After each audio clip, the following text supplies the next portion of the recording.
আসসালামু আলাইকুম dear students. Week students ইংলিশের পক্ষ থেকে তোমাদের স্বাগত জানাচ্ছি। আশা করি তোমরা সবাই ভালো আছো। আলহামদুলিল্লাহ, আমিও ভালো আছি। আজ আমি তোমাদের নিকট হাজির হয়েছি প্রোনাউন পার্ট 1 নিয়ে। তোমরা জানো প্রোনাউন একটি খুবই গুরুত্বপূর্ণ বিষয় ইংলিশ গ্রামারে। এই প্রোনাউন কি? প্রোনাউন হচ্ছে নাউনের পরিবর্তে এটি ব্যবহৃত হয়।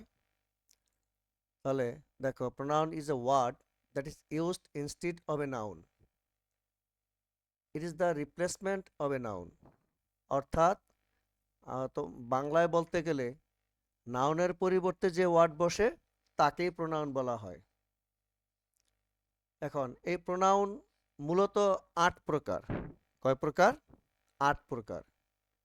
কিন্তু আমি এখানে আরো কিছু বেশি দেখিয়েছি, কারণ কিছু কিছু প্রোনাউন রয়েছে যেগুলোর আলাদা ব্যবহার রয়েছে এবং সেই ব্যবহারের কারণেই তাদেরও একটি নাম রাখার প্রয়োজনীয়তা রয়েছে। তাই আমি তোমাদের এখানে সর্বমোট ১০ প্রকার প্রোনাউন নিয়ে আলোচনা করব। প্রথমে দেখো, পার্সোনাল প্রোনাউন, এরপরে demonstrative pronoun, interrogative pronoun, relative pronoun, indefinite pronoun, distributive pronoun, reflexive pronoun, reciprocal pronoun. এই ৮ প্রকার প্রোনাউন কিন্তু বিভিন্ন বইয়ের মধ্যে লেখা রয়েছে। এছাড়াও আরও যে ২ প্রকার আমি এখানে নিয়ে এসেছি সেটি হচ্ছে পজেসিভ প্রোনাউন এবং ইন্টেন্সিভ প্রোনাউন। তাহলে চলো আমরা এক এক করে আলোচনা করি। আমি এই ১০ প্রকার প্রোনাউন মোট এই একটি ভিডিওর মধ্যে দেখাবো না, আরও একটি ভিডিওর মধ্যে আমি দেখাবো। এখানে মূলত আমরা পরের পেজে এই পার্সোনাল প্রোনাউন, ডেমনস্ট্রেটিভ প্রোনাউন এবং ইন্ট্রোগেটিভ প্রোনাউন নিয়ে আলোচনা করেছি, এবং বাকি যে ৭টি প্রোনাউন রয়েছে এইগুলো ইনশাআল্লাহ আমি পরবর্তী ভিডিওতে নিয়ে আসব। তাহলে আমরা এখন প্রথম দেখি পার্সোনাল প্রোনাউন। পার্সোনাল প্রোনাউন কি?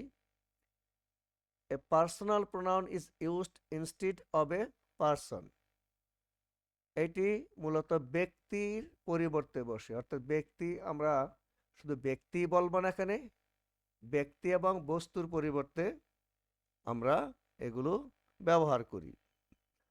জানো তোমরা পার্সন ৩ প্রকার: ফার্স্ট পার্সন, সেকেন্ড পার্সন এবং থার্ড পার্সন।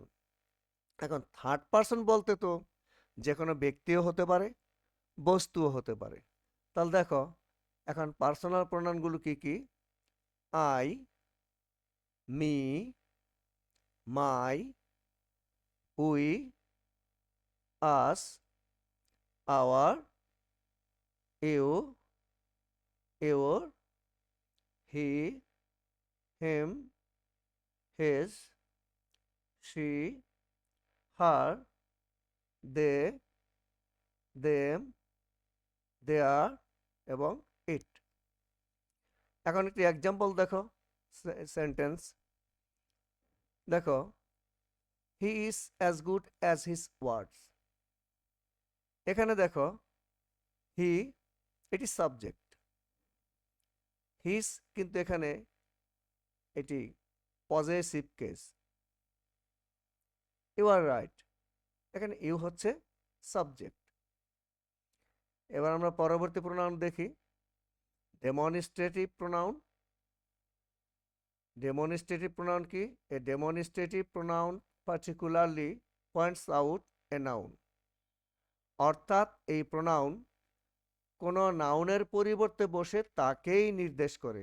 আমি আবার বলছি, এই প্রোনাউনটি কোনো নাউনের পরিবর্তে বসে তাকেই নির্দেশ করে। যদি এটি সংজ্ঞা বলতে বলো, তাহলে সংজ্ঞা হচ্ছে যে প্রোনাউন কোনো ব্যক্তি বা বস্তুর পরিবর্তে ব্যবহৃত হয়ে তাকেই নির্দেশ করে, ব্যক্তি বা বস্তুর পরিবর্তে বসে ঠিক তাকেই নির্দেশ করে, সেটি হচ্ছে ডেমনস্ট্রেটিভ প্রোনাউন। এখানে ডেমনস্ট্রেটিভ প্রোনাউনের এক্সাম্পল 4টি আমি লিখেছি। This, this, that, those. তাহলে এক্সাম্পল সেন্টেন্স দেখো। This is a red pen. এখানে কিন্তু দিস এই পেনের পরিবর্তে বসে তাকেই কিন্তু নির্দেশ করেছে। দেখো পয়েন্ট করেছে কাকে? পেনকেই পয়েন্ট করেছে। আর দ্বিতীয় সেন্টেন্সে দেখো, দ্যাট ইজ আওয়ার ভিলেজ। এই যে এখানে দ্যাট, এটা ভিলেজের পরিবর্তে বসে তাকেই নির্দেশ করেছে। পরবর্তী সেন্টেন্স দেখো, দিস আর ইন্টারেস্টিং বুকস। এখানে কিন্তু দিস এই বুকসের পরিবর্তে বসে বুকসকেই নির্দেশ করেছে। এবার আমরা ইন্টারোগেটিভ প্রোনাউন নিয়ে আলোচনা করব। ইন্টারোগেটিভ প্রোনাউন কি? An interrogative pronoun is used to ask question. অর্থাৎ ইন্টারোগেটিভ প্রোনাউন দ্বারা প্রশ্ন করা হয়।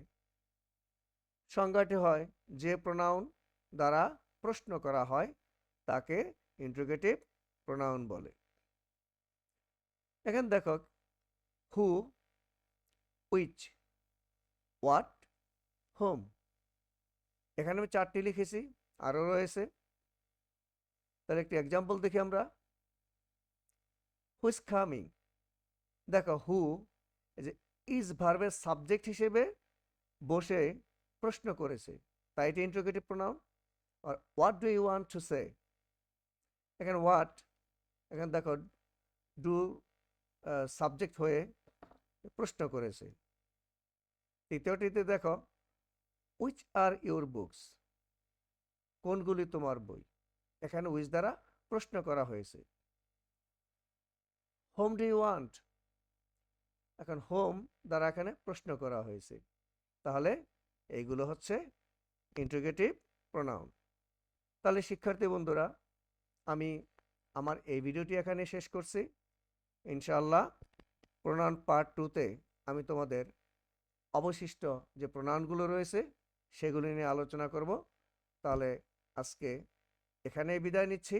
দেখাবো ইনশাআল্লাহ পরবর্তী